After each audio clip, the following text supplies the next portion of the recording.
We were both born and raised in South Alabama, Mobile. Born there and grew up in the small town of Citronelle, Alabama. I grew up in Southern Baptist Church there, Memorial Baptist Church. Came to faith in that church. I grew up in the Methodist Church and then came to faith at University of Mobile.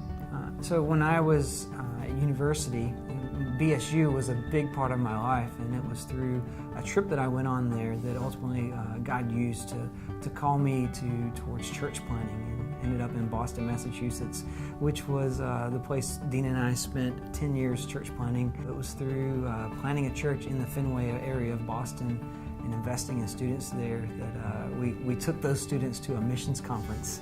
And at that missions conference, for those students, whom, by the way, we were praying God would break their heart for the nations, God broke our heart for the nations and led us to ultimately to the UK, to Glasgow, Scotland.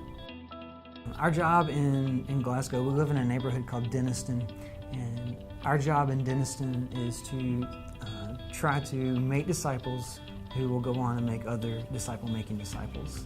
And so all of life really kind of comes back to that. How do we invest in Scottish believers to help them see that they can make disciples in the ordinary stuff of life?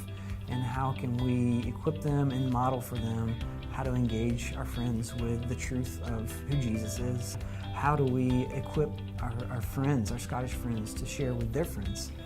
I think we are in a unique situation where we are both able to get out of the house and do ministry. And I think we take turns taking care of the kids and take turns being out of the house to do ministry with our church or just in the community. When Southern Baptists give to Lottie Moon, when they give to the cooperative program, they enable us to sit across the table from someone else, to have coffee, to have dinner, to have lunch, and to share the gospel with them, to have conversations like we've had many times before where the first time someone has heard the gospel is out of my mouth or out of your mouth as we share with them. Because of the giving, we can focus solely on ministry and our family and not have to worry about salary or insurances or cars or anything like that. We're always looking for churches to partner with us in prayer. First and foremost is we really value, we can't overstate how much we value churches praying for us.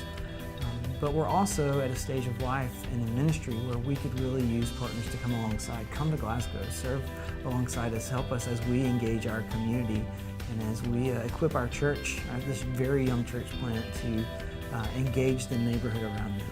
We will be looking for more ways to invest in our community, and we will be starting a new community with non-believers, with friends we've formed over the last year, so that's a big prayer request. Something that we're always about is how do we not only make disciples but also train others to do that. And so a big component of that is church planting. So we're always looking for where is God leading us next. So churches can be praying for us to have wisdom, for us to be able to communicate that and to train as we teach Scottish believers the best practices of doing that.